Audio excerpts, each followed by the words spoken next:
This is Dan Yeeman from Open City, Painted Black, and Bitter Branches, and you are listening to The New Scene.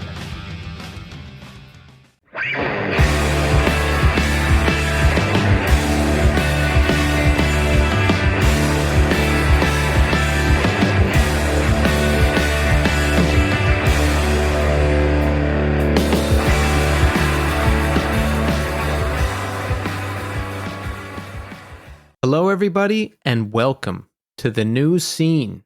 I am your host, Keith, and we're back with another brand new episode. And we've got another great one for you. This week, we have Rob Fish. You know Rob Fish. Everyone knows Rob Fish. 108, Resurrection, The Judas Factor, and he's got an excellent new band, Unsufferable, who just put out a new 7-inch on Iodine Recordings. It's great. He's great, and we cover everything in this conversation. You're going to love it. It's coming up shortly, but first, let's get the podcast business out of the way. Follow me on Instagram, Twitter, and TikTok at New Scene Pod. Reviews. We're getting ever closer to 200 Apple Podcast reviews. We're at 187. We just need 13 more, and then we can take a break for a while. If you listen on an iPhone, open up the podcast app, search The New Scene, scroll down, and hit that 5-star button. You don't have to write a review. Hitting the 5-star button is the important part. But if you do write a review, I'll read it at the end of the show. Shirts. We have shirts for sale at Death Wish Inc. We've got a long sleeve option and a variety of t-shirts. Pick one up. It's a great way to support the show. Also, you can always email me at newscenepod@iodinerecords.com. Also, don't forget to support Iodine Recordings. The Quicksand Slip video is out now.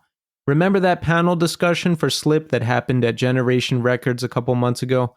It was filmed by Sonny from Hate56, and it's out now. Search it out and check it out, because if you're a Quicksand fan, this is a must-watch. When I was there, I learned a ton of cool stuff about Quicksand and Slip and just everything about the band that I didn't know previously. The panel featured Walter himself, Norman Brannon, Casey from Iodine Recordings, photographer John Marcus. He took that iconic photo of Walter when he's kind of hunched over with the guitar, and artist Melinda Beck, who did some of Quicksand's most iconic artwork.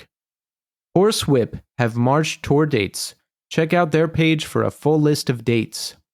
No Man, Glitter and Spit, the new LP was just announced. Pre-order your copy today and catch them live with Strike Anywhere. They've got 2 gigs, May 3rd in Richmond, Virginia, and May 4th in Brooklyn at St. Vitus. And finally, join the Iodine Noise Cult, Volume 3. If you sign up, you'll get every new Iodine vinyl release that's coming out this year. That's all 14 records.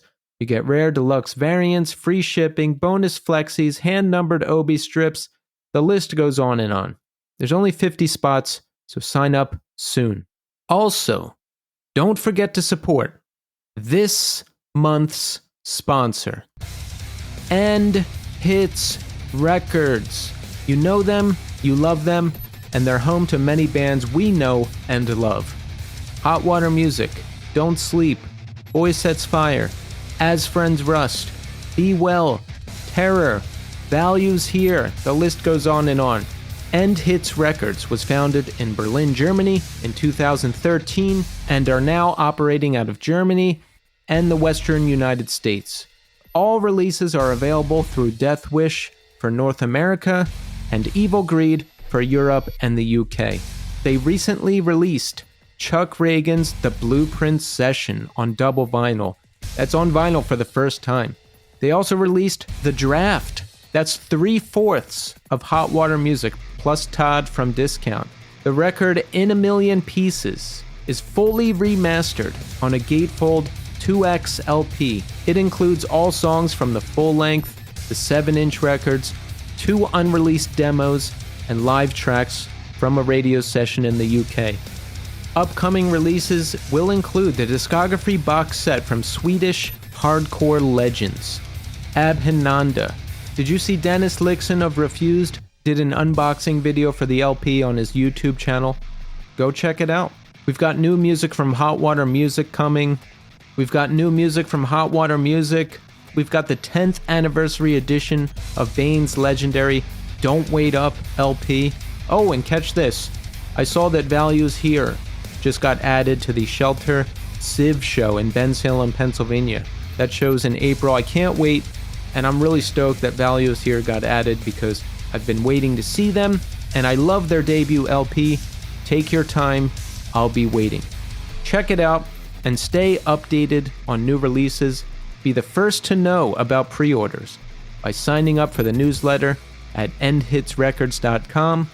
Also, follow them on Instagram at end_hits_records. Okay. So listen, check back in with me in segment 3. We'll check in, we'll talk about how we're doing. I had a busy weekend. I saw Shy Low. I saw Code 7. There's a lot going on, and we'll cover everything. But first, we are going to speak to Rob Fish of 108 and Unsufferable. Enjoy. All right, we are here now with Rob Fish. Rob, welcome to the show. Thanks for having me. Yes, Rob, it's great to have you here. I mean, look, you've done an incredible amount of things over the years. Resurrection, 108, the Judas Factor, Unsufferable, your new band, which we're excited to hear. And listen, we're going to cover all of that and maybe even more. But first, I want to ask you, how are you doing today? Today, it's actually been a pretty good start to the week. So work's been smooth. And then I got my discussions with you. And then this evening, my wife and I are going to go out and see Explosions in the Sky. So no, yeah, it's funny. I've listened to them forever. I've never seen them live, and my wife actually, I think, saw their first show. She used to work with one of the guys when she lived in Austin, and ended up being at their first show. But they're playing here tonight, and while Monday nights are a hard night for me to get out with work and everything, I kind of couldn't pass it up. So it's going to be a good day. That is amazing. I've seen them twice around 2006 and 2007 when I first got into them, and yeah, I definitely have to see them again one day. Excellent band. Yeah, no, definitely very, very excited. I mean, I've always really appreciated everything they've done, and I just, for whatever reason, I guess whenever they tour, I'm either not around or don't know anything about it. So, I saw something about it a few days ago. I was like, I got to make it happen. So excited. Where are you living these days? These days, God, it's going to be. I've been here now just about 10 years. Phoenix, Arizona. So I've been. Oh, you're in Arizona. Yeah. I've been on the West Coast now for, God, this will be 23 years now. But I've been in Arizona. It'll be 10 years in August. What brought you out there? Work. So I moved out to, it was to Oakland back in February of 2001 for work. I used to work for a company called Kinko's. And as all good hardcore kids did back in the day. And they relocated me out to the Oakland area, and I've been out here ever since. But I lived in Oakland or the Bay Area for about 10 years, and then went up to Portland, Oregon for 5 years. And then work brought me down to Phoenix, Arizona. And like I said, been here for almost 10 years, and trying to figure out now where the next chapter is. We'll head on our way sometime in the near future. And you're married, you said? Yeah. I'm married to a wonderful woman who I actually met the first time. God, it was 1994 on tour in Europe. Her and her sister from Holland, and they had a good friend, a German guy named Martin, who was a roadie for 108. And so we met back then, and then she moved to the U.S. And over the years, we kind of had some similar friends. And my first marriage ended, and she was no longer married, and we kind of crossed each other's paths, and that was it. We went. She lived up in Portland at the time. I was in the Bay Area, and I went up there, and we had one of the more iconic first dates. We went to go see Control, which I don't know if you're familiar with that movie, but it was about Joy Division. Which is definitely not the first date movie most people do, but I think it was a good sign for us. And yeah, we've been married together now for over 16 years. Nice. You have a kid too, right? I've got two of them. So I've got a 26-year-old and a soon-to-be 22-year-old. Ah, excellent. Yeah, I have this distinct memory of back in the day, you playing a Judas Factor gig, and your son was there. He couldn't have been more than 4 years old, and you had him on stage while you were singing, and he was just there and in front of you. It was a really surreal and awesome moment. Yeah, I mean, I would say then with those years, they were probably around 2 years old. Actually, my oldest was born in 1997. So yeah, they were real young back then. It's wild. Time flies. It really does. It really does. So you grew up in North Jersey? Yeah, I grew up in Edison, which is a town real close to New Brunswick, where Rutgers is. And I went to the same high school. Ari Katz from Lifetime and I were in the same class together, and that's where we met. And a bunch of people from that school, kind of went on to do some really cool stuff in the punk and hardcore scene, skateboarding, stuff like that. But yeah, I grew up in Edison, New Jersey. Ah, so that's funny that you mention Ari was in your class. I had Dan Yemen on the show. Yeah, and he told a story about he was putting a band together, mm-hmm. and I think he said he let you borrow a 4-track, and you were going to record some vocals over a song potentially. Yeah. So yeah, I went to there's this record store that is in Edison called Vintage Vinyl. And I went there, and the band, my first band that I'd been in had broken up, and I was kind of thinking I wanted to do music again, and I saw his flyer, and it kind of referenced like Dag Nasty and Verbal Assault, which, despite what most of my bands sound like that's the type of those are some bands that I really loved, and so I took the flyer, and he gave me the 4-track, and I listened to the songs, and I really liked it, but I was like, this isn't me, and it was interesting. Ari and I had kind of, I wouldn't say drifted apart, but our senior year, kind of, I guess a little bit went in different directions. And, but I happened to bump into him in the Jersey Shore in Point Pleasant. And, we were talking, and he was like, I really want to do a band. Like, I want to sing in a band. And I was like, oh, like what type of band? He's like, I don't know, Descendants, Dag Nasty. And I was like, dude, I got the dude for you. And I gave him that, and yeah, that was the start of Lifetime. That is amazing that you connected them like that. Yeah, no, it's definitely one of my prouder moments. I remember when 108 was on tour. I think it was 1995 in Europe with a band called Abhinanda, and the Lifetime Jersey Best Dancer LP just came out, and I remember still to this day sitting on the tour bus listening to it and like literally crying, because I was just like so floored that people that I knew and loved and had such a connection with had written for me, like such an amazing album. Like I don't think aside from maybe some Oasis records, I don't think I listened to anything but Oasis and Lifetime on that entire 2.5 month tour. Wow. Yeah, that record came out shortly after I got into all this music, and Lifetime was already broken up, but just a all-time classic. Yeah, no, I loved it. So it's definitely a proud moment for me to know that I had something to do with those guys getting together. So your first band where you were vocalist, was that Release? Yeah, that was my first band. Started when I was 15, recorded all the stuff when I was 15 and 16. And, it was interesting in that, I'll say that this still rings true. Like, I've always been the absolutely least talented person of any band I've been in. I'm not a writer. I'm not a musician. But especially, funny with Release, I didn't even write the lyrics. I think I wrote a few lines in a song called The Pain Inside, which is like the name of our first EP.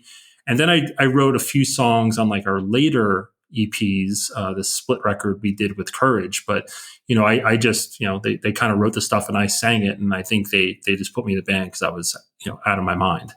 And I at least was somewhat entertaining in that respect. But yeah, that was my first ever band, and we got to do some pretty cool stuff, especially considering our ages and our talent level, if you will. So you're 15 years old. How do you decide you want to sing for a band? I read that you got into punk rock. You had a friend in your shop class who gave you a Black Flag cassette, and you kind of ran with it from there.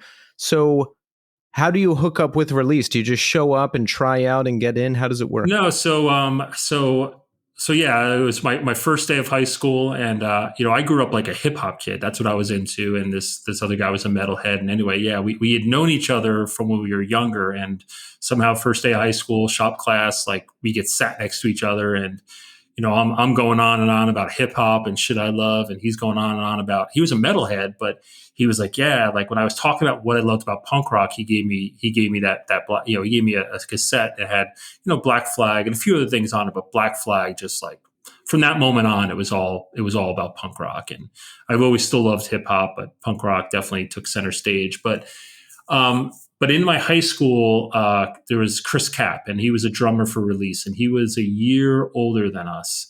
But he was like in our whole crew. Like we had there was probably like 20 to 25 like straight edge kids, like hardcore kids in my high school. Like we all got into it at the same time. Maybe not that many. Maybe it was more like 10 or 15, but there was quite a bit. But Chris was one of them. He played drums, and he had a bigger house comparative to the rest of us. I'm sure if I saw it now, I think it's tiny, but back then it was like, oh my God, he's got a big house. And he had a basement, and his parents worked later. And so he had drums in his basement. So like that was the place we all kind of hung out in and picked up instruments. And anyway, like he was a drummer. And what happened was, I think his parents ended up moving down to South Jersey, which was really hard because like I said, his house at the time was kind of the center of our universe. And he moved down there, and he met this guy, Greg, and another guy named Eric, and they started playing. And he hit me up, and he's like, "Hey, because like we still hung out. Like I would find a way to get a train down to his place, or he would come up to Edison, and he was like, you should sing in the band." And that's just how it happened. It wasn't really a band at that point, but we recorded like 3 songs, and then of course that didn't the guitar player didn't really work out, and so he found this other guy, and then we started playing, and we ended up meeting Chris Zuzai, who also played in Resurrection with me, the Judas Factor with me, played in like Floor Punch and a few other bands. But he was playing in another band, and we happened to like practice together or something. And anyway, we kind of lassoed him in, and Release became a thing. We went and recorded a demo pretty quickly, and luckily, we were all friends with the guys from Vision. They were like our older, smarter brothers. And, it was funny. Like we weren't in a band yet. And what happened was Chris came up because he was already living in South Jersey. He came up, and we went to a practice of Visions that I think was at, if I remember right, it was Dave Franklin's girlfriend's house at the time. And it was more like a show than a practice. Like there were that many kids there. And I just remember afterwards, me and Chris were talking to Dave, the singer, and we're just like, man, like we fucking love your band. Like you're so fucking awesome. And he's like, you guys need to do a band. And I remember I like laughed, and I was like, dude, I don't know how to do anything. He's like, no, like you two need to do a band. And, it was such that if fucking Dave from Vision said you're going to do a band, like you're going to do a band. And so anyway, like so Chris went back, and he found these guys, and then said to me, all right, dude, you're singing. And I'm like, all right. And that was that. How was that? Because, you had never sung in a band before. Did you really struggle? Were you scared? Did you have to really work at it? How did it go? No, I mean, I as a kid, I was a bit of a train wreck, like in every way, shape, and form, emotionally, physically, mentally, like just I was all over the place. And so I guess one of the only upsides to that was like that it didn't scare me. Like I am definitely like an introvert. I never, as a kid, even as adult, go to parties, things like that. Like that's too hard for me. But something about music for me, like growing up, music was really like one of the only ways I understood to kind of deal with emotions. And I think a little bit of that started with my mom. My mom, she had some really tough mental and physical issues, which eventually led to her passing. But I remember still early on, like when she would put on the Beatles, she would cry tears of happiness. And when she would put on Janis Joplin, it was tears of sadness. And so I was a lot like her in that I was emotionally pretty damaged. And so music very succinctly was something that just like I kind of used to like understand and channel my emotions. So singing in a hardcore band, being a screwed up, 15-year-old boy, was probably just what the doctor ordered.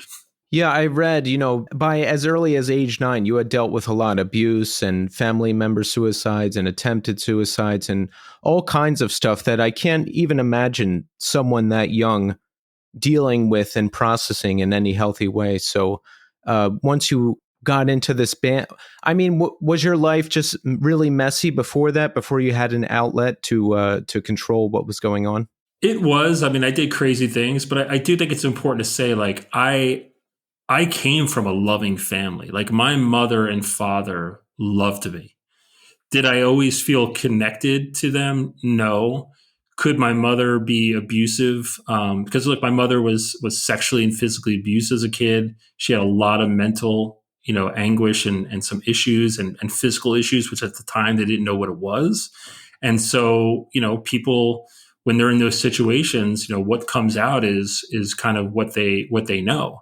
And because she grew up in that type of environment, it led to me, having to deal with that to a degree. But, I didn't grow up with a lack of love, but I didn't feel connection to anybody. I think the best way I could say it was like I kind of felt like I was a character in a movie, and I had no say in the scenes, right? Like I felt like I was always watching everything happen around me, and it was just happening to me. But despite that, yeah, music really like it didn't. I would say I still was in a pretty tough spot for a long time, but it definitely gave me a way to kind of release some of that energy. And then as I got more comfortable and started to like learn how to express myself, it definitely like became a huge part of my evolution and growth. But like I said, I mean, I think with the release, I think I maybe wrote 4 songs of all the records and songs we did. Resurrection was the first band I was in where I wrote stuff. And, I think that the culmination of music as kind of a therapeutic vehicle for me was, the Judas Factor. When I wrote, the content to Ballads in Blue China, that was probably the most therapeutic thing I've ever done in my life. Yeah, I distinctly remember that because Judas Factor was really getting started when I got into this music. 108 was gone. It was just a myth. It was just these great records from these people that I would never get to see because the band was broken up. But you were in the Judas Factor. And I distinctly remember, I think I read an interview with you somewhere or something where you said you put the lyrics for Beauty Mark right on the cover of the CD, and that this was the first time that you really, truly wrote about everything personally going on with you. Because in other bands, Vic would write a lot of 108 stuff, or, like you mentioned, other people in Release would write things. So you had opportunities to write lyrics, but this was the first time you really put it all out there. Yeah. I mean, it was just, I think with a lot of people with trauma, it's, it can take time to be able to even just accept that these things happen, what to speak of start dealing with it. And, during the release phase, I was kind of like a rabid animal. Like everything about it was embarrassing. The way that I conducted myself, the way I treated and interacted with people was like just kind of embarrassing. But I was that in that bad of a space mentally and emotionally. With Resurrection, I think things, I think it's common. Just with age, things started to like settle a little bit more. I started to kind of figure out like what it is what I wanted to be, and the fact that I wasn't in a movie and I did have a say in my life, but it took a long time, and it was this long, grueling process to get to the point where I could start to express myself in a healthy manner. And, the Judas Factor was kind of the culmination of that. Yeah, it's weird how traumas work through us and we don't even realize what's going on. I myself went through a number of things when I was really young. And when I look back now, I can see, okay, these things happened. And then I was stuck in addiction for like 15 years. And then I finally got out of that. And then I could finally start to unravel everything that was going on and learn to process things in a healthy way for the first time. But when you're in it, you don't even realize what's going on. Yeah, no, absolutely. And, you don't know what's going on, and especially back then, I mean, I don't think, for the most part, like the music scene was not like, you didn't talk about those things. Um, and there was definitely a sense of vulnerability in doing it, but it was a life changing and life altering period for me to be able to finally do that. And what's funny about it, though, is that I could never go back and play those songs again, because the content itself, like, it hurts so much to revisit it, but it was also still like this thing that I'll always like have so much love for that record, because it really was. I think it just helped me kind of, I wouldn't say close a chapter, but it definitely helped me kind of, deal with the heaviest parts of the trauma, and then start to kind of figure out who I was and what I wanted to do after that. Yeah, and I mean, even in 108, like, up until the end of 108, I didn't write anything. Like, I would have a say in the lyrics, and I'd move things around. I'd help, construct maybe the songs. But the first song I ever wrote in 108 was a song called "Curse of Instinct," which was on our last record. And I think, if anybody wants to understand like what I felt like up until that period of my life, that song kind of encapsulates it. And I think when I wrote that, that's what kind of gave me the impetus later to do the Judas Factor, not the first EP, because I feel like that was a little bit of a step back in that, again, I wasn't really dealing with like this. I wasn't expressing the things I was going through. I was talking about stuff.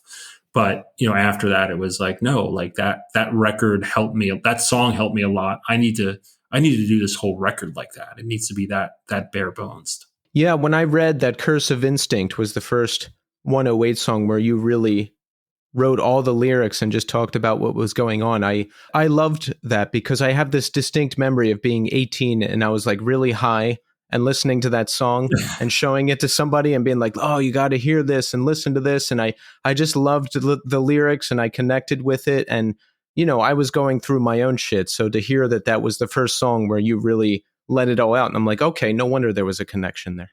Yeah. And I think that, and it's funny, like, I remember we did the Judas Factor EP, and I remember listening to it and being like, what am I doing? Like if I'm going to do this, like, I got to do something that's like, that, I don't know, gets to like, I don't know. I need to do something that really represents like who and what I am and what I'm trying to navigate. And so, like, it was something that, like I said, it ended up being like a life-changing moment for me in a lot of ways that I'm just always going to be grateful for. How was it for you during the Judas Factor? Now, I remember seeing you a couple of times during that era and being really into it. I mean, did you enjoy the band, considering the heavy emotional aspect to the lyrics and everything? And, it wasn't, I guess it wasn't quite as crowd pleasing as 108 because it was something different. Like, how did you feel about it? Yeah, I mean, it was very therapeutic to me until it wasn't.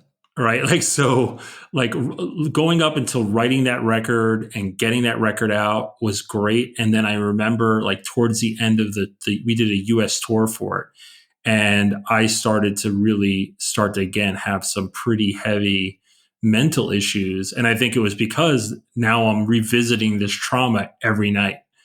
And I was like, I think it was really important to write these songs, but I can't keep playing these things because it was wreaking havoc on me emotionally and psychologically. I started to kind of see like, all right, like, it's like anything, like a medicine, right? It's good to take it, but you got to follow the doctor's orders, right? You got to know when to take it, how often to take it. Otherwise what's meant to be a healing, something to heal you can become a detriment. And I think that's kind of what happened to me with that band. So that ultimately led to you exiting that band? Yeah. We broke up, and I moved out west. And I remember like my wife and I at the time, we had our young child, and I felt like we needed a change, and so we applied for some credit cards. Somehow we got them. We took a trip to India for 2.5 weeks. And when I got back, I landed, and I was like, all right, like, it's time to go. Like, being in New York. And at the time we had just moved back to New Jersey for maybe like 3 or 4 months. But I was like, seeing these places every day and seeing these people is like, it's too much of a reminder of all that. And I kind of need to step away for a while. And so, Norm Brannon, who, sang, played in Texas and, does antimatter. I'm sure you know who he is, but him and I were like best friends, and he had just recently moved out to Oakland. And so I got home that night, and I went to the Kinko's intranet that they had at the time, where they had all their jobs listed. And I saw one in Concord, California, which is a suburb of Oakland. I applied for it that night. And, weeks later, I was moving out to California. Yeah, I've had Norman on the show, and he spoke fondly of you, saying, that you looked out for him in the early days, and he was living with you at one point, yes? Yeah. How long was he living with you? I want to say probably like 4 months or something. Like, I met him. Well, first off, I don't think Norm did not like me when he first came upon me. And that was my release days. And so him and all his friends kind of hated me. But somehow I had lived in the Philadelphia Temple and moved out. And then, about a year later, I happened to go there, and he happened to be there. And for whatever reason, like, we talked, and he ended up moving back to the Brooklyn temple, Hare Krishna temple. And him and I would talk all the time. And he was just like, dude, I hate it here, blah, blah, blah. And I was like, yo, just come like live with me. Like, I lived with my dad. We had a tiny house in Edison, New Jersey. We had kind of built like a little room out in my garage, because when my mother was really sick for a period, and it's going to sound crazy saying this, but my dad worked at a liquor store at night. And he had met this woman who was quasi homeless. She lived in some hotels. She lived in a car. She lived in the woods by our house. And my dad needed help taking care of my mother, because my mother was completely bedridden. I was in school. I was touring with the release and doing stuff like that. So he had this woman move into our house, but it was only a 2-bedroom house. So I got home from a weekend with release and learned that I was now living in the garage because this woman was living in my room. But anyway, my mother had passed away. And when Norm, was living in the temple, I was like, look, why don't you just come, live with us? And so he did. And, of course, he plays guitar, and, we only had one guitar player. Our other guitar player quit. The guy I started Resurrection with quit. So Norm ended up joining, and he wrote a song with us, and we went on a tour, and, that was our period living together. But, we remained, best friends from that time forward. Right, because he played with you in Resurrection and in 108 too at one point, right? So when he played it, so what happened with 108 is, it's kind of a weird story. So Resurrection played a show. I knew Vic because I had lived in the Philadelphia Temple, and Shelter became a band and were on tour. And when they finished their tour, they decided to move to the Philadelphia Temple, where I was already living. And so, look, I loved Youth Today and stuff like that, but I was not a Ray Cappo fan. Like, I don't know why. Like, I didn't have anything against him, but we weren't like, I wasn't like I was psyched to live with him. But anyway, Vic and I ended up sharing a room with a bunch of other people too. And, kind of just, I don't know, we kind of came like friends during that period. And when my mother passed away, I moved out of the temple. And anyway, I started Resurrection. This is before Norm had played with us. And we played a show in Washington, D.C. It was like No Escape, Worlds Collide, I want to say McRad, Lifetime, and Resurrection. And right before we played, Worlds Collide showed up, and Vic was there. And I was like, what are you doing here? And he's like, oh, I have a new band. We're going to play a few songs for Worlds Collide. And so Resurrection played, and then Worlds Collide played, and 108 played. And I knew this singer, I knew him really well, this guy Jay. And he's a great guy, but I wasn't a fan of him as a singer. And I saw their band, and I was like, oh, well, I mean, the music's pretty cool. And the next day, like, Vic calls me at my house, and he's like, hey, I just kicked the singer out. Like, we want you to sing. So I was like, all right, like, cool. And he's like, we already have a record recorded. Can you come down next weekend and record vocals on it? And I was like, okay.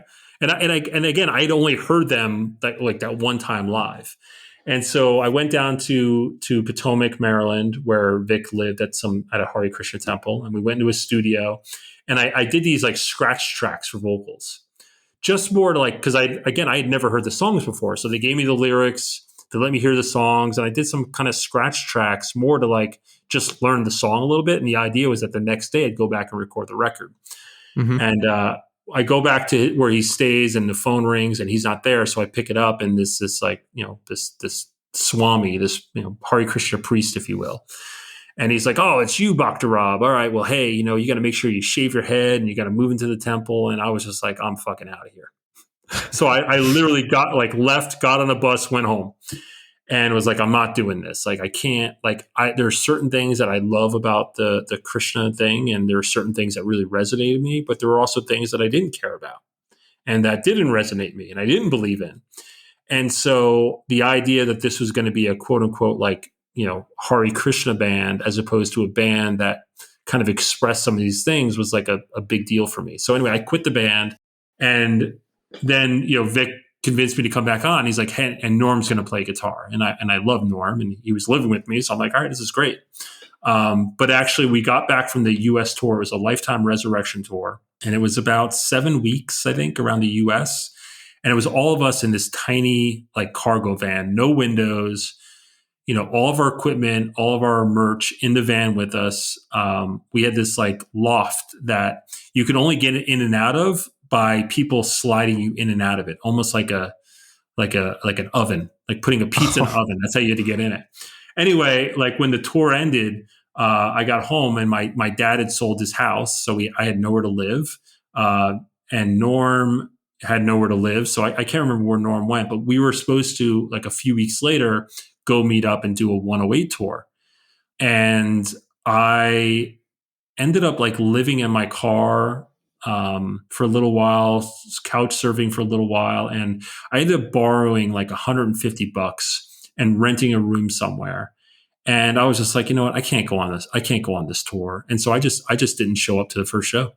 What era of the band was that in? This was before 108 was really a band anybody knew about. They played 3 shows. They played a show in Connecticut, a show at the Unisound, and I can't remember where else. But it was funny. So the first show was at the Unisound. I didn't show up to it, so Vic sang. The second night was in Connecticut. I did show up to that, but not to sing. It was just kind of just be like, "Hey guys, I'm sorry, but I can't do this." And anyway, Vic broke the band up after that show. Because he's like, "I can't sing. I don't want to sing. I'm not doing this. I'm going to move to India." And so that's when Norm played. Those are the shows that Norm played guitar in 108 for. And then it was, about a year, not even a year later, probably six months later or something, Steve Reddy called me up and was like, "Look, 108's going to do a tour. You're going to sing on this tour, dude. You're going to do it." And he connected Vic and I back together. And I was like, "Look, again, I'm cool doing this, but you just got to understand, there's some things with the Krishna thing that I just don't jive with, right? Whether it was gender related issues or sexual related issues, or just, this idea that you're going to read this book that's supposed to be a literal explanation of history. That's not my thing. There are certain aspects of it that I really like and that I'm attracted to, but there are certain things that I just dislike and I have a problem with. And if the band has to represent those things, I can't do it." And he was like, "No, we're on the same page. And this is how I feel about those same things." And I'm like, "Cool." And then that was it. But so anyway, so funny enough, he was in 108 Norm, but I actually never played with Norm in 108. Ah, I see. See, I didn't know that. Okay. Yeah. And he ended up being in Shelter. So we did the whole 108 Shelter tour, and I still got to hang out with my best friend, but he was playing guitar in Shelter instead of 108. Yeah. So even as early as, I guess we're talking even before Holy Name, you had problems with the faith and didn't want to, you weren't 100% on board with every aspect of it. Yeah. I mean, I think the best way to put it is, and I grew up in a Catholic, my mother was Catholic, and there was an old saying, with Catholics, that this idea of a cafeteria style Catholic, right? That you pick and choose what things you believe in. And that's meant to be kind of an insult, but I'm like, what's wrong with that? I mean, and I think now everybody kind of gets it, whether it's religion or politics or social movements, you can be behind something that aligns closely in some degrees to different movements or organizations without connecting to all of it. And so just for me, I always thought that, a woman should have a right to decide what she does with her body. I always felt like gender was, it was a real thing, but it didn't define who and what you were and what you were capable of. And, I always felt like if two people love each other, like that's all that matters. But aside from that, even that, it was like, again, like I never read religious texts and was like, oh, 5,000 years ago, this literally happened on this field in India. Like I never read it like that. And it's funny now, I think with like all the yoga movements and things like that approach to spirituality is pretty common. But back then, especially, with the Krishnas, like that was considered to be like, blasphemous, but that's what I was. And I wasn't, I am who I am, and I believe what I believe. And, I'm happy to, I'm happy to support, for example, like if there's someone running for office and they're a Democrat and they, they're what the platform they're running on aligns with what I believe in, then I'll vote for them. Doesn't mean I'm a Democrat. Right. Like I just feel like that with most of my life. Like I don't have to be all in on something. That's the way, because with politics and religion in this country, it's built just to divide everybody. So this is how it works. Like, let's say someone says they're pro-gun.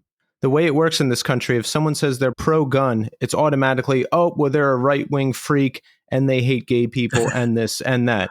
Or if you're a Democrat, oh, you're a liberal and you say you support people, but you don't, and you're this and you're that. I think it's important to look past all of those preconceived notions and take people at face value, because some people might say they're a Republican, but they might not even know what that means, and they might not even hold some of those negative characteristics that are commonly associated with that party. Yeah, no, and it's interesting for me, like, and this is more my professional life, but, as my career progressed and, I started working with, private equity groups and, running companies, when you talk to people that are on these boards that are part of these types of companies, they're typically pretty conservative. What I realized in working with a lot of these people is that, yeah, they're conservative fiscally, but typically not socially. And they all kind of run the gamut, like, and to your point, like I'm heavy pro Second Amendment, right? I believe guns should be legal and available to people. I don't necessarily think every gun should be legally there and available to everybody. And I believe there should probably be a little bit more, nuance to how we manage, people's access to guns and ammunitions and things like that. But, on the base, like I'm pro Second Amendment. At the same time, like I can just as comfortably be a vegan for the animals, but believe that, if someone is wants to hunt an animal and consume it, like I don't do it, but I don't look at that and go, well, that means no one should do it. Right. I know people whose passion is hunting. Now I eat meat, but I still live in the veil of I'm not going to think about it because I don't want to be guilty about it, But I'm against hunting. I could never kill an animal myself.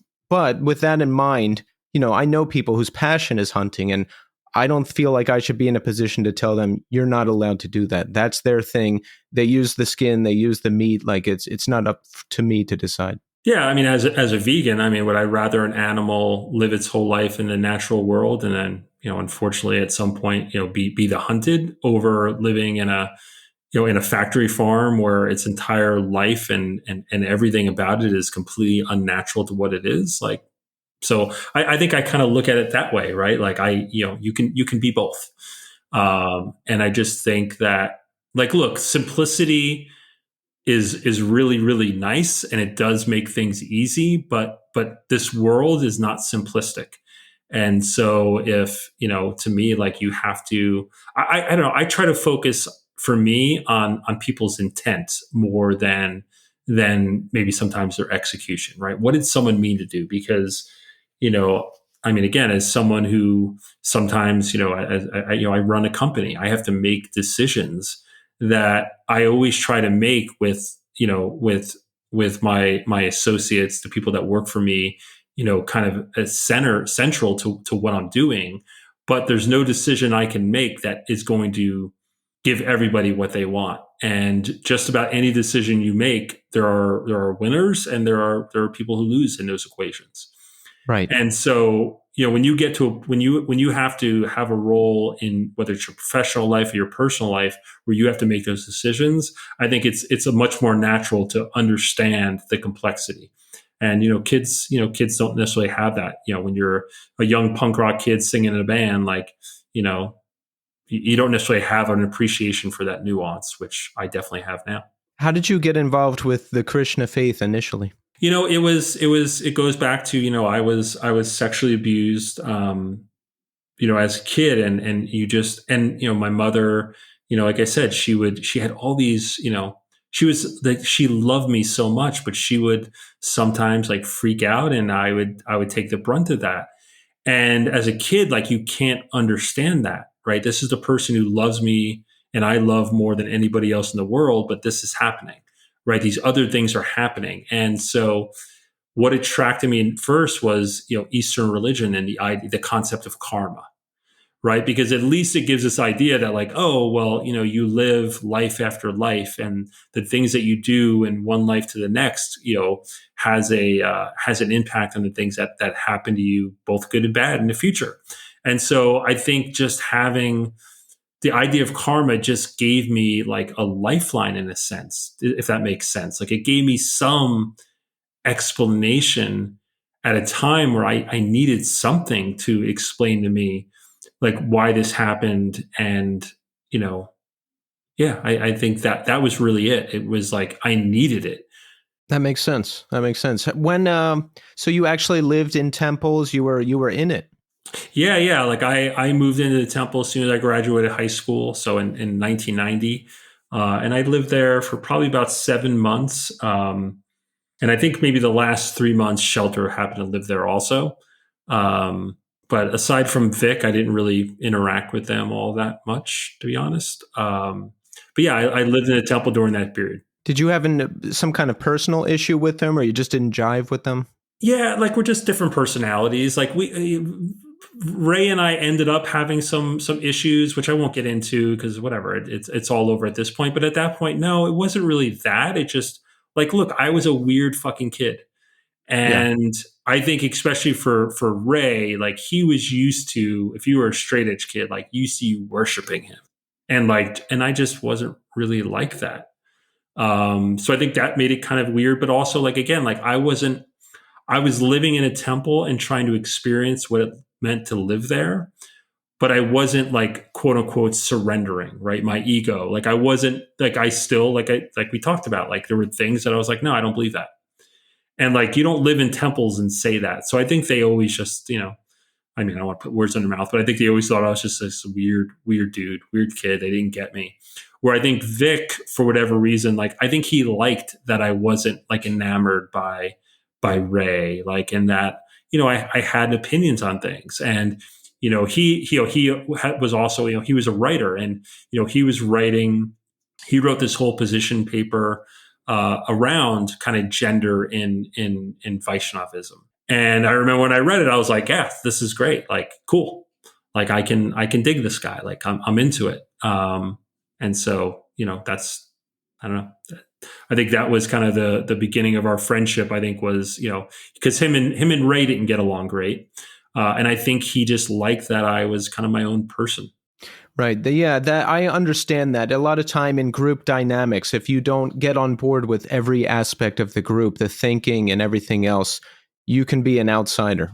Yeah, no, absolutely. And, I mean, look, to be fair, like, that's why I didn't live in temples after that. Cause I'm like, yeah, you know what, like, it's a monastery, right? And I can go and I can appreciate the things that align with, and I can live outside and discard the things that I don't. And so, aside from, maybe staying in a temple here and there over the years, like, I never lived in a temple again. I never, went that far, because I just knew, like, there were things that I really liked and appreciated and wanted and needed in my life, and really needed in my life. And there were certain things that I just didn't care about. And I didn't feel like I had to sacrifice one to get the other. Did you still practice the faith throughout 108? I mean, I'm talking during Songs of Separation and into Threefold Misery, where you still into it? Were you still practicing it just on your own terms? Yeah, exactly. Like I mean, I still to a degree practice it, quote unquote, in my own terms. Like Okay. if I want to pick up my beads and chant japa, I do. Sometimes, each day, like I'll take a few minutes, maybe read something or just meditate, and it does, that's kind of the emphasis of my meditation, if you will. But outside of that, not really. Like I like to listen to kirtan or bhajans at times. That's the music, because I feel like it helps kind of give me a center, and sometimes meditation is a real positive thing for me. But I've like I said, I've kind of always stayed like that. The parts of it that I liked and resonated with me, as a 15-year-old and then as a 20-year-old are kind of the same things that resonate to me now as a 51-year-old.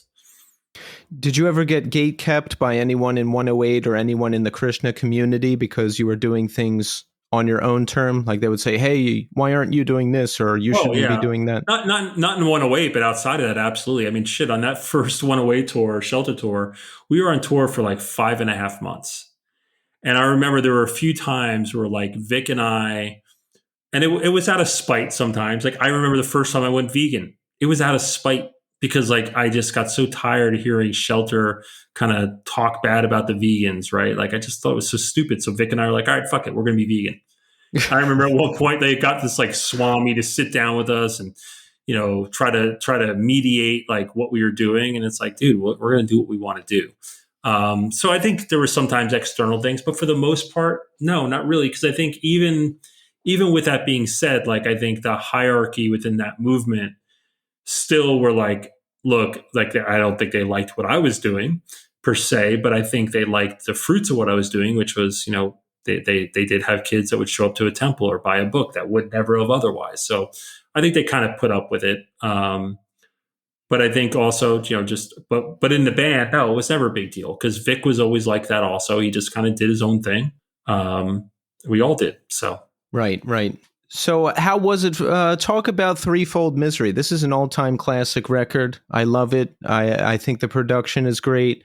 I think everything about it is great. I mean, how old were you when you guys recorded that record? that was recorded in 1995, so I would have been 23. Yeah, it was interesting. Like after, Songs of Separation, a lot of that was written before we did the Shelter 108 tour, and it kind of got fine tuned on that tour. We played a lot of it, and then we kind of rearranged some stuff, and then we recorded it. It was this Vic, Chris Daly, and I recorded it when we got back from the tour. Carey did some vocals on it, but Vic played all the guitar and bass. Daly played drums, and I sang.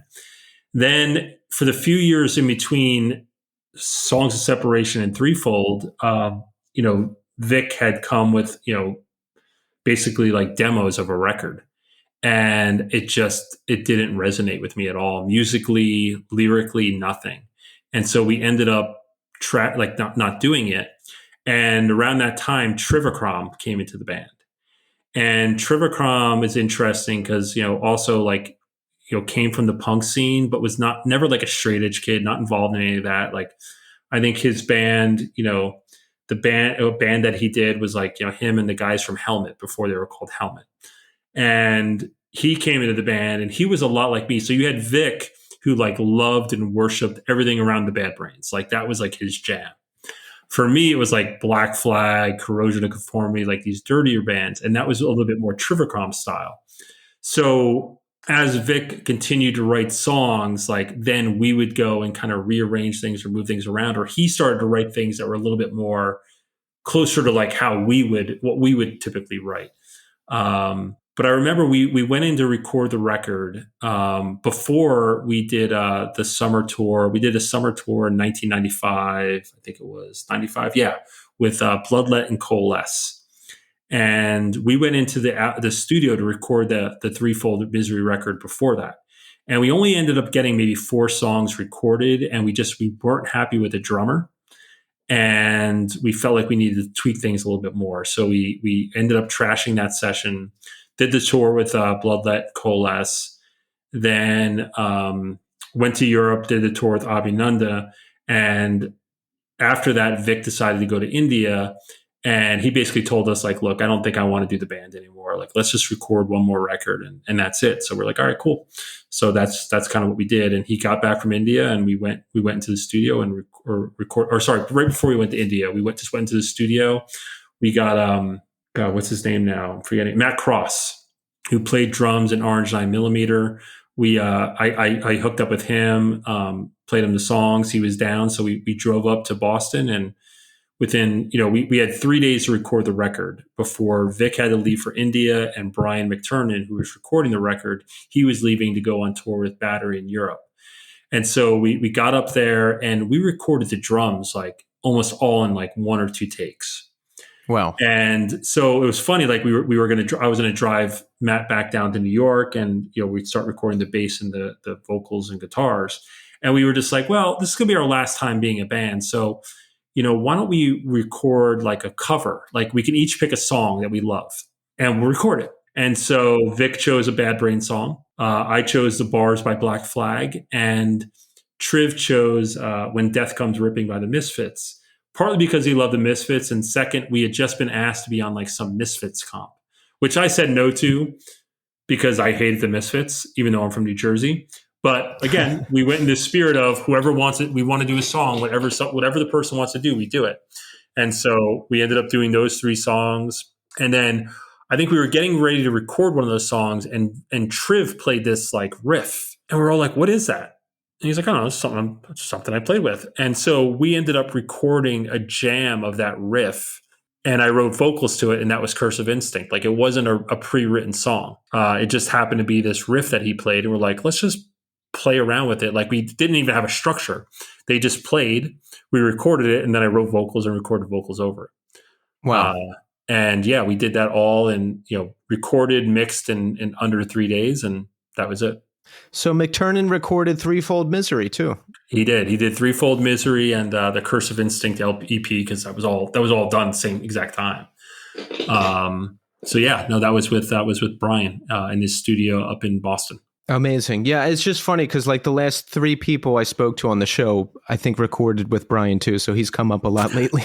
Yeah, no, and it's funny. Like I remember when we did the Judas Factor record, he was like, hey, let me do it. I'll do it for really cheap, because he's like, look, like 108 in Texas is what like gave me like my, that's what led all the bands to come to me. So let me record the record. And so we did, because, he's just a great guy, great engineer, turned out to be a great producer, and just a cool ass dude. So yeah, we did it with Brian. Awesome.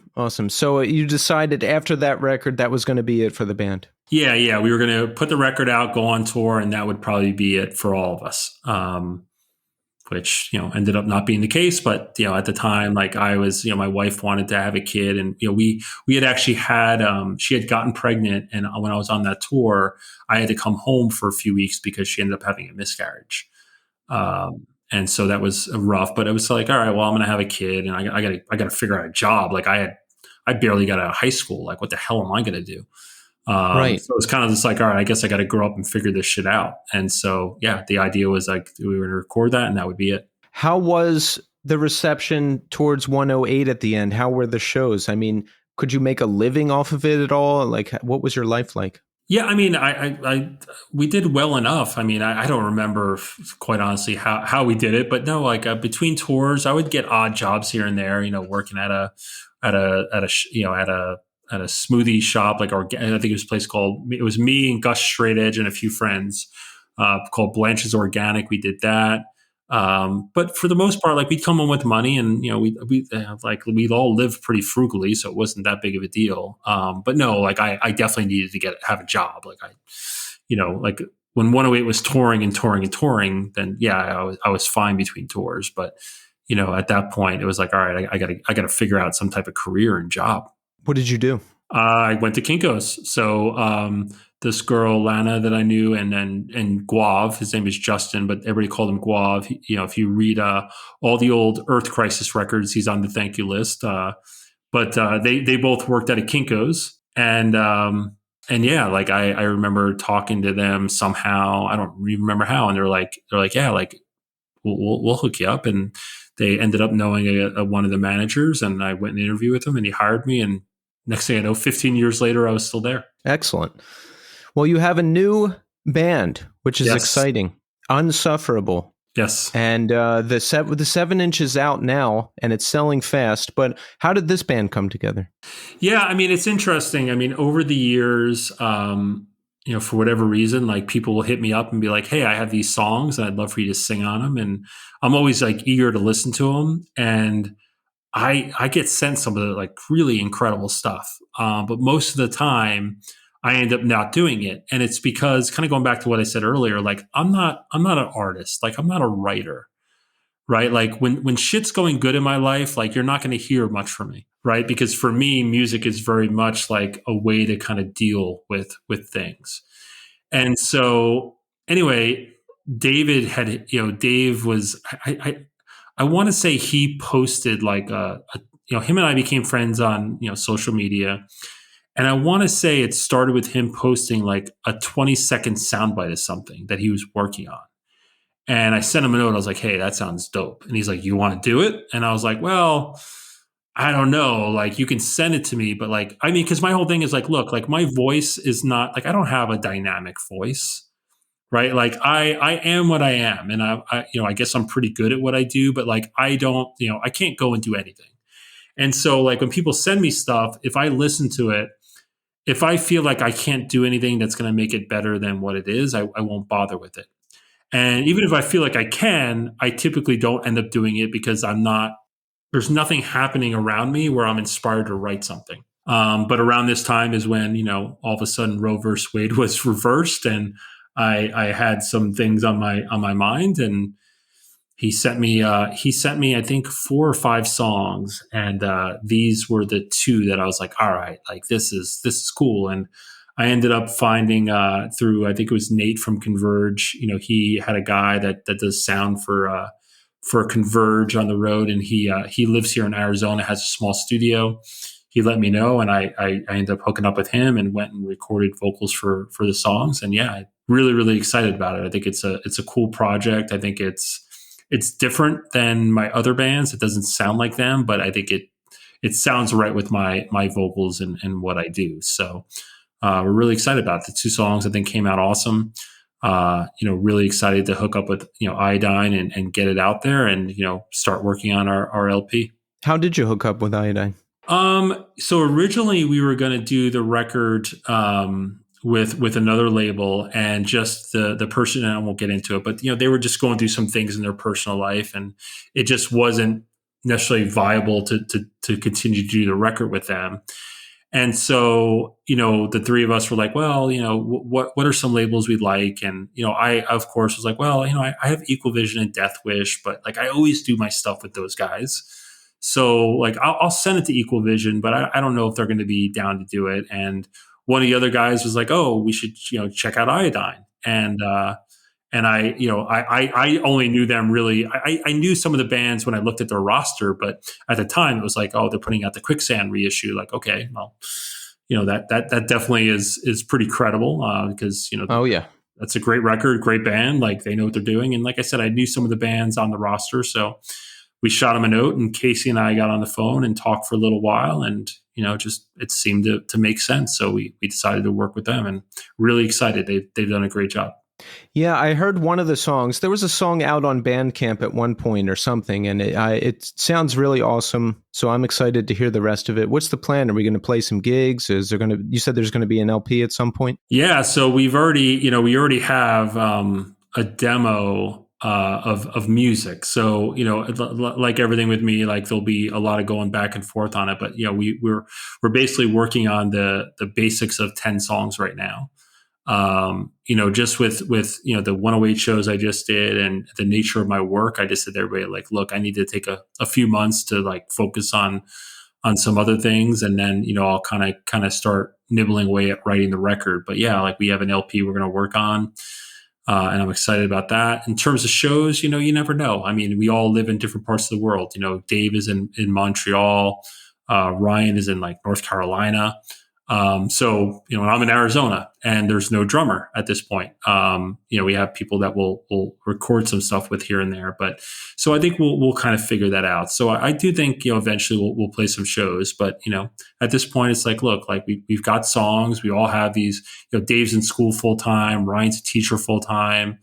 I'm the CEO of a company. So like my time's kind of taken up. And so, I think when it makes sense to do things, we'll do it.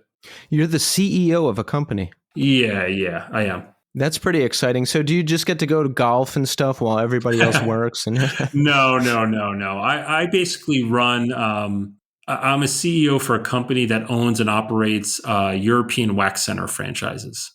So hair removal services. And before I did this, I did the same thing in Massage Envy. I owned and operated 95 Massage Envy locations. And so, but no, I do not play golf. And these are all, kind of smaller companies. So, I'm very involved in all the day to day of what we do. That's amazing. That's a great trajectory from singer of Resurrection and 108 to CEO. That could be a good book. It certainly doesn't make a lot of sense. I mean, it's kind of a funny thing, but like, it was interesting. Like when I went to work for Kinko's, I had to do well because I didn't have anything else to fall back on. Like I barely got out of high school. I had no discernible skills, but with 108 and Resurrection, like I booked most of the tours or managed most of the stuff we did. And so you have a work ethic when you're an independent band that's touring as much as I did. Like you might not have a lot of talent, but man, you probably got to have a pretty damn good work ethic. And so when I started working at Kinko's, I just, like I threw myself into it. Like I really tried to learn the business and be good at it. And, within a year and a half, like I went from I was a part-time cashier and all of a sudden I'm an assistant manager and, they started offering me manager jobs everywhere. And, I ended up taking one out in California and, my career kind of took off from there. But I think it's funny, punk rock is like central to why I've been successful.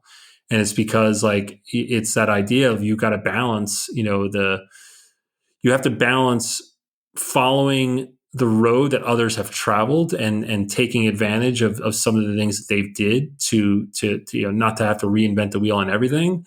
But at times when you see something that you don't like, or you see something that maybe you don't believe in, or you feel like can be done better, it's being brave enough to go out and give it a try and not be afraid to fail.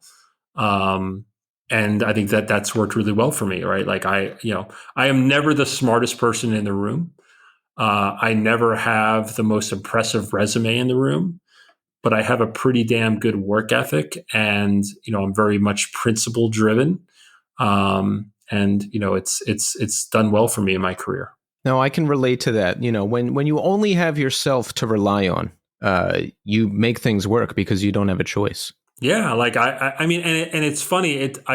It's still a blessing and a bit of a curse for me today, in that like I take every decision insanely seriously, and I want to make sure it's the right one for my employees, for my customers, and for my shareholders, and in that order. And it can be really hard to run a business like that. And sometimes, it can eat you up a little bit, but, overall, I'm lucky to have figured out, a way to support my family and I, and luckily I've done really well with it. And it's because, just like in the music world, I surround myself with people who are smarter than me, more talented than me, or think differently than me. Because I think it allows you to be open to possibilities, to push one another, and to not be afraid. That's how all my bands have worked, and that's how I run my businesses. So 108 reunited after 10 years at the fated 2006 Hellfest that never happened. How did that happen? When were you contacted? What were those initial conversations with the guys like? Yeah, I mean, we were contacted a few months before, and it's funny, at that time, I was very anti-reunion. Like, everybody was doing it. And I was like, look, I'll play a show, but it all has to be, like, all the money has to go to, like, something we all believe in. Like, I don't want money for this. And, like, but I'm into doing a show.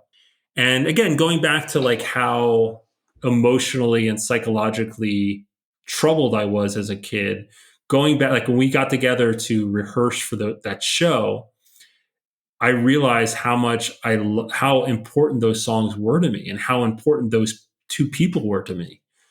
And we played, the show ended up, not happening. And we ended up booking two last minute shows because of it, one with Lifetime and one with, I don't remember who else it was, but a bunch of us played at the church in Philly.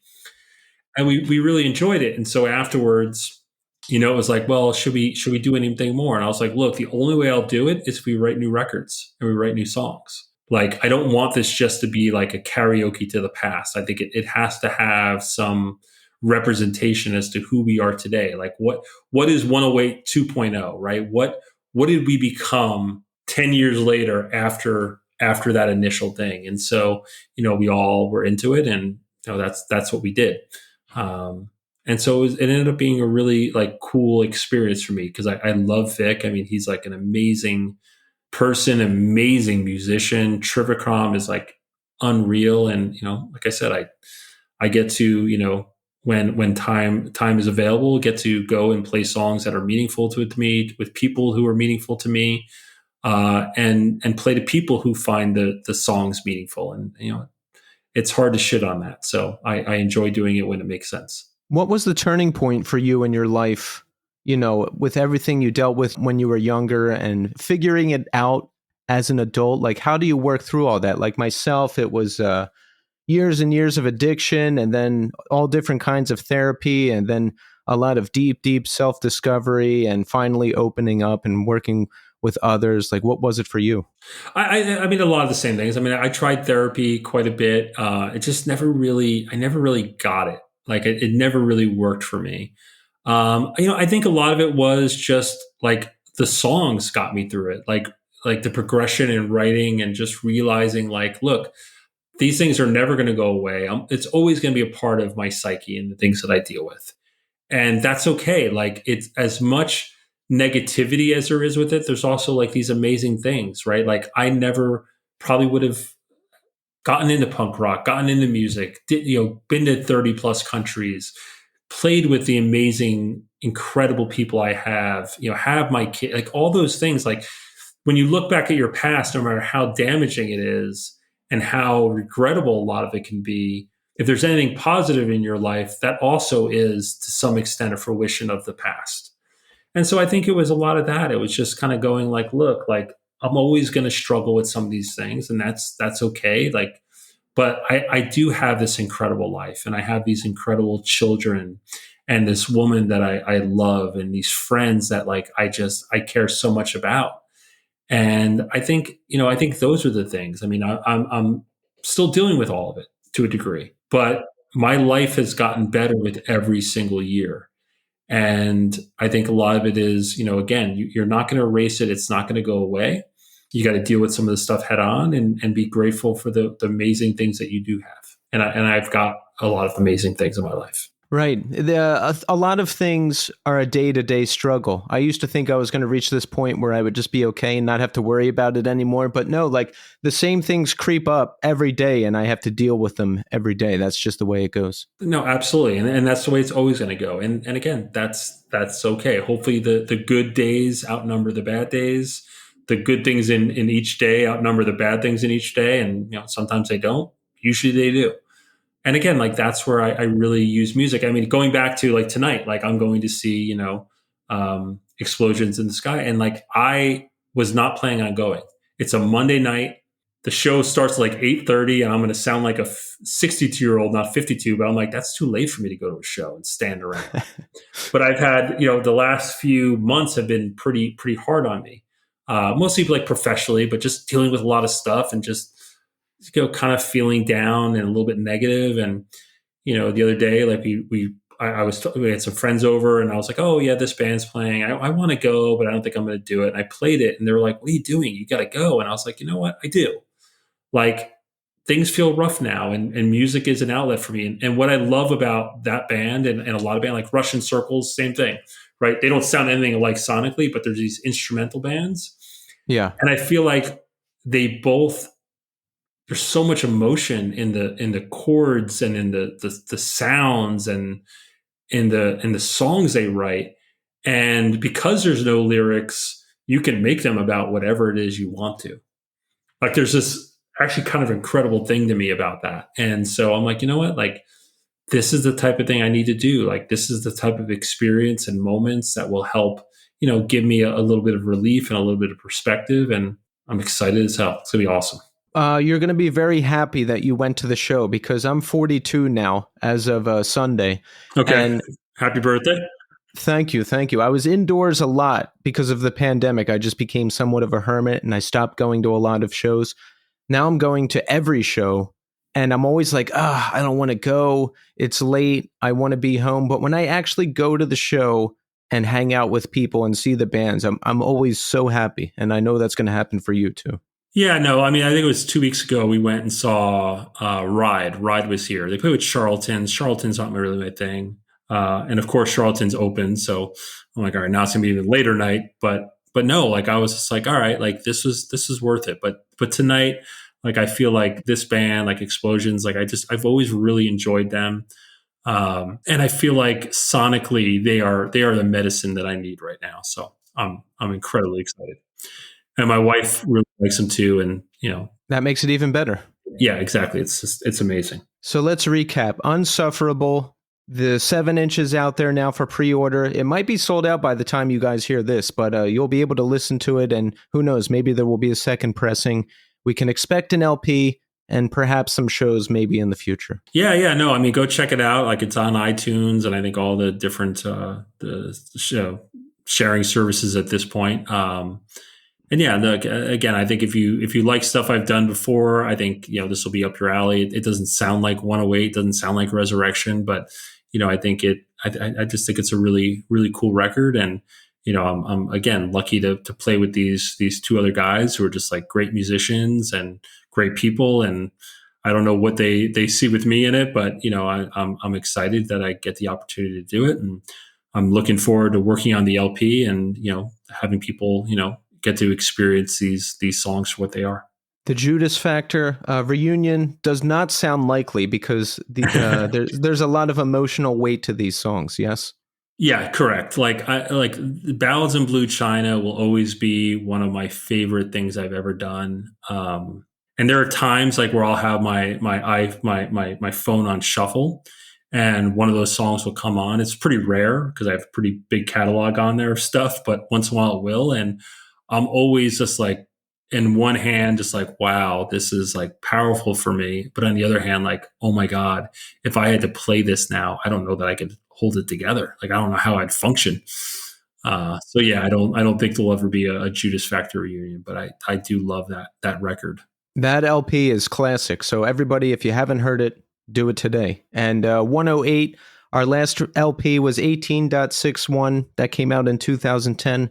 What do we have planned for the future, if anything? 108 is definitely like a living, breathing thing in the sense that like, who knows? Like I think the one thing we realized, right away was like, we're not going to worry about planning shit. Like we've never been that type of band. Like we don't ever have like a plan, right? It's like, look, if songs come together and we love them, let's put them out.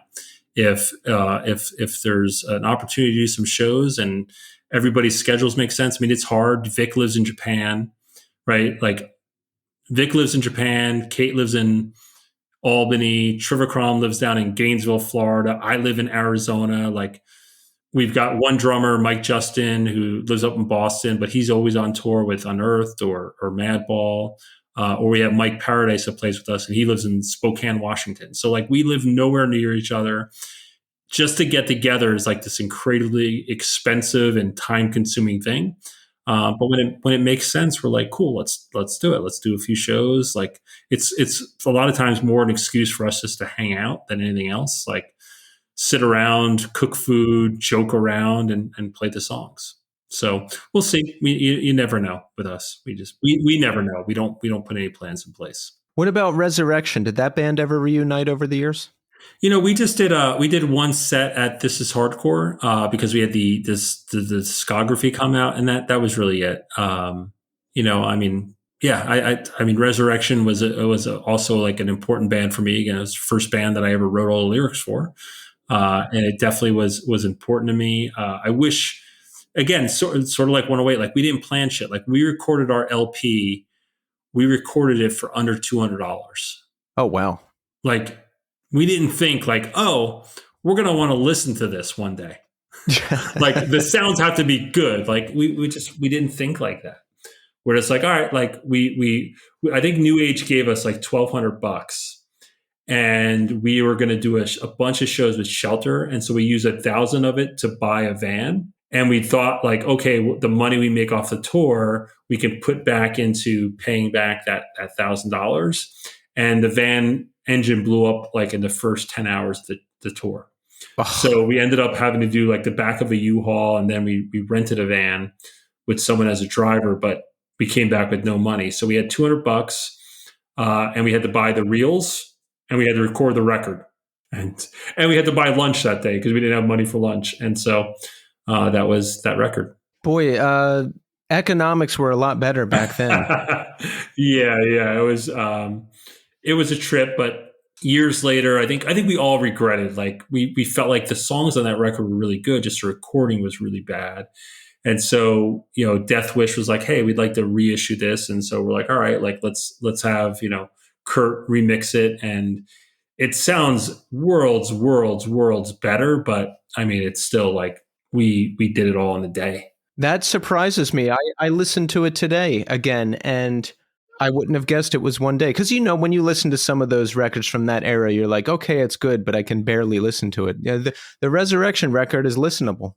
Yeah, and that's because Kurt remixed it because the original one wasn't. But yeah, no, I mean, it's just, look, I think if I could ever go back and just redo some of those records and like realize like this shit's going to stay with you forever. Yeah. I probably would have done things a little differently, but whatever. It is what it is. It was like such a different moment in our lives. And, as a kid, like I never expected to reach the age of 25. What to speak of 50, 51 and listening to these things again. So whatever, it is what it is. And people still seem to enjoy it all for some reason. Every year I still get, an offer to put out like a release discography, which I shoot down every time offered. You think you'll ever do it? I just, that period is especially painful for me. So yeah. Maybe at some point I'd be like, whatever. But those songs are just so bad that I'm like, it's one thing for me to be like, the periods, that period is really rough, but I appreciate the songs. Like I don't like the songs either. So it makes it much harder. Right. Well, Rob, I just want to thank you so much for coming on the show. I mean, I've been listening to you since I got into this music, and you've done so much great stuff over the years and are still doing great stuff. So thank you so much for coming on the show. No, I really appreciate it. I mean, it's been a pleasure to talk to you, and I'm glad you've enjoyed some of the stuff I've done over the years. And I'm looking forward to. I was really happy to get the invite to do your podcast, and hopefully you enjoyed it and the listeners enjoy it. And check out the Unsufferable EP. I think it's a pretty cool record, and I'm looking forward to doing the LP.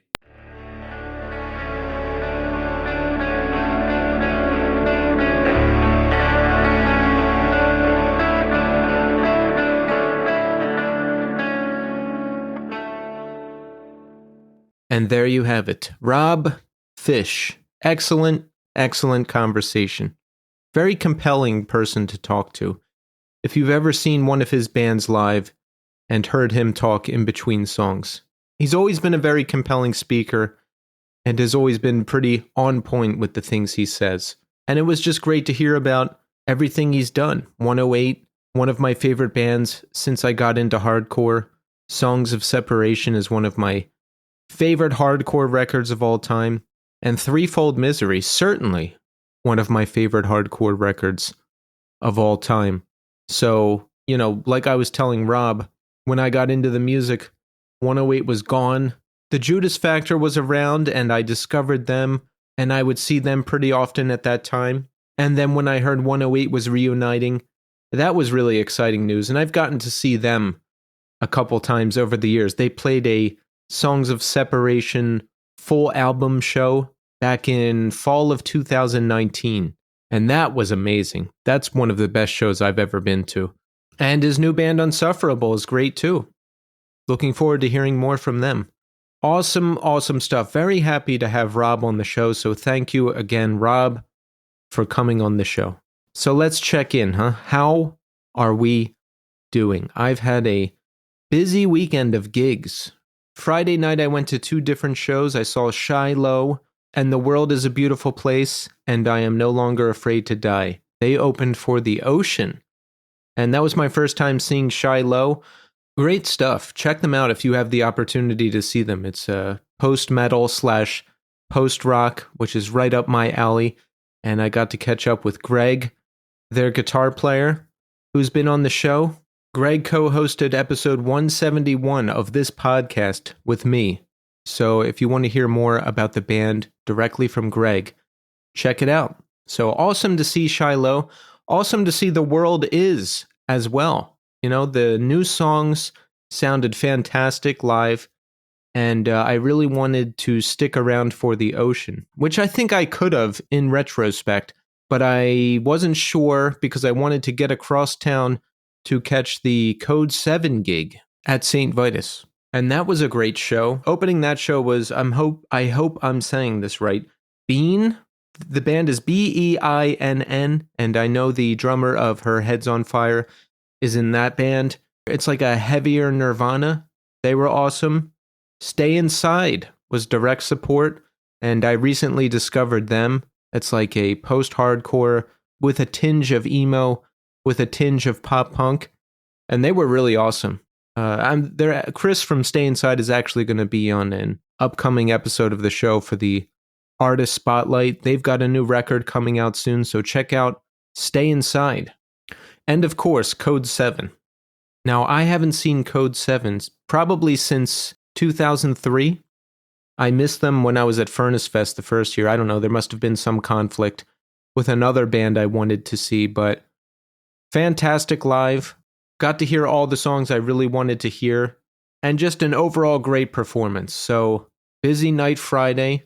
Saturday, I had the day completely to myself, and that doesn't happen often, but it was great. So I took the entire day to play Elden Ring, which I haven't played for months in any kind of real way. And I was afraid I was just going to fall off and not finish it because it's such a massive game and there's so much to do. But I'm going to keep it simple and do the required stuff and then do whatever extra stuff I feel like and then just finish it up. But I'm making great progress. I don't think I'm going to be a Souls game guy. You know, I don't think I'm going to play all of them, or I might not even play more of them. I don't know if I prefer these giant open world games where there's just endless stuff to do and, you know, there's not really any direction. I think I prefer something like Red Dead 2 where it's a giant open world, but there's a pretty clear path of what you're going to do and they make it easy to like stumble upon the extra things. So I don't know. I'm figuring it out. Elden Ring can be really frustrating because it's so incredibly difficult and I'll get killed 1,500 times in a row trying to kill a boss. But then when you finally beat the boss, it's so satisfying. And I made good progress yesterday. So I will continue playing that game. And I'll be back in the studio pretty soon to finish up recording our EP. So I've got that coming up. But it was good to enjoy some downtime while it lasted. And it's Super Bowl Sunday. Now, I will not be watching the Super Bowl. I don't even know who's in the Super Bowl. I would have to look it up right now if I wanted to know that information. But I think Kansas City. Is it Kansas City and somebody else? Because I keep hearing people talk about Taylor Swift, and I know Travis Kelce is on Kansas City. So I guess they're in and somebody else. But tonight, Jerome's Dream is playing St. Vitus, and that is the equivalent of the Super Bowl for me. So I'm excited to go to that show, and I'll have a recap of that show for you next week, because I'll tell you what, I'm not going to be in the mood to put together an entire podcast when I come home from that show late Sunday. So it's going to have to wait till next week, but we'll have something to look forward to then. But for now, let's check in with the new scene Community Hour. I've got some new reviews here.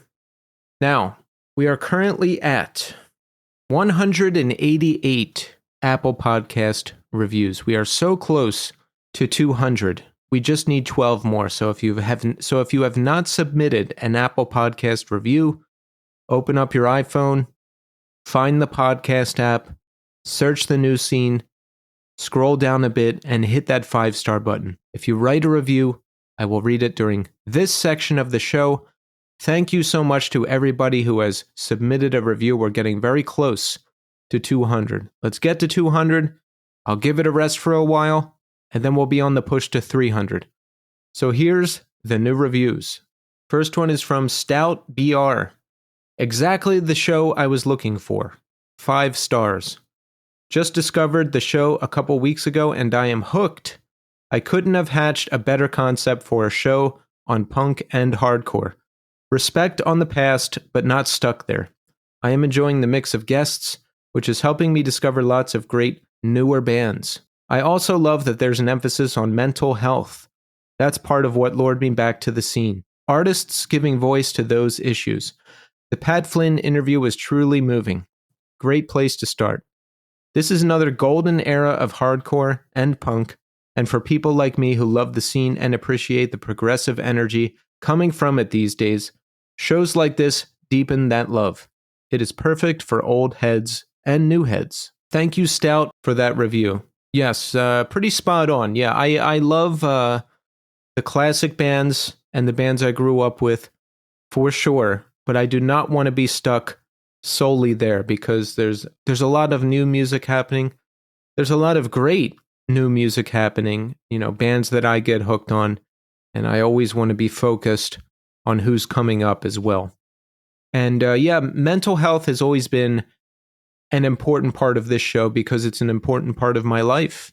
You haven't heard me talk about recovery too much, but I'm certainly still very involved in it. I love when mental health discussions come up with guests, which they do fairly often. We had another good one with Rob in this episode, and I was really more heavy in recovery talk in 2022 because, I was getting out of the COVID bubble. I was getting back to more in-person meetings and getting involved again, so I was rejuvenated. And then in 2023, I was mostly focused on work, still going to recovery, the meetings and everything and being involved, but I don't know, just not as passionate about it. But this year I'm passionate about it because I have some new commitments. I helped open up a new meeting with some friends. I still have sponsees. I still have a sponsor. I'm still working on myself.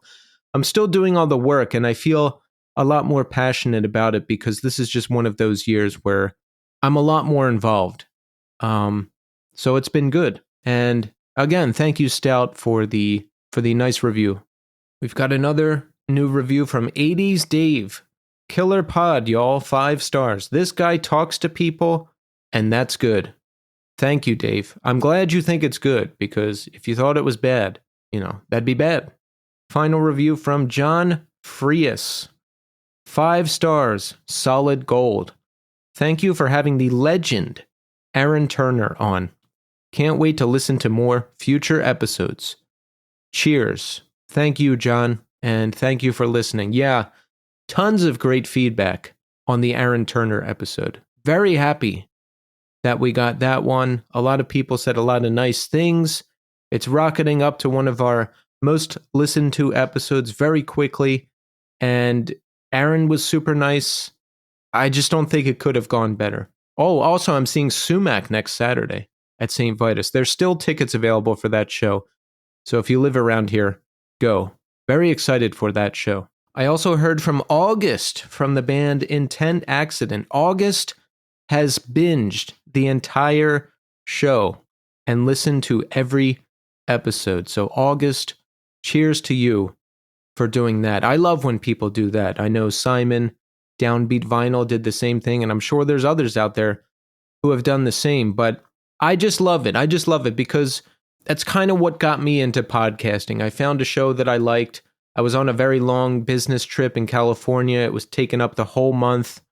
Northern California, Southern California, and I found this podcast that I really liked, and I binged the whole thing. Come back to the hotel room, sit there, listen to episodes, eat food, drive long distances, listen to the show, and I loved it. And to think that there's people out there doing that with my show, it just brings a smile to my face. So I'm really happy that I can provide this for people to listen to, doing whatever it is they're doing. Oh, which reminds me, I got another message from Dimitri. He says, "Hi, Keith. First of all, congratulations for the great work you've been doing on the New Scene podcast. Excellent guests, fantastic content, and great conversations. I've been listening to your podcast for quite a while, as it keeps me good company while working on graphic design and animation projects." And Dimitri is in a band called Falooda. That's Falooda. Their demo comes out February 29th, so keep an eye out for that. Thank you for the nice message, Dimitri. See, I like that. I'm just imagining somebody sitting there working and listening to my show to get them through the day. I love that because I did the same thing with all the other shows I've listened to throughout the years. And that is it for this week. So we are going to end the show with the Judas Factor, who released the LP Ballads in Blue China on Revelation Records in 1999. I've loved this album since it came out. I urge you all to go check it out if you have not heard it and are a fan of Rob Fish. And we're going to end the show with the song My Favorite Stranger. I'll add the song to the New Scene 2024 Spotify playlist. Make sure you go check out that playlist. I add all the bands who have been on the show this year. I add my recommendations. And there's a playlist for each year the show has been active, so there's plenty to go back and listen to. I'm back next week with another big guest who's been in a lot of classic bands. And I'm very excited to bring you this episode. So see you next week.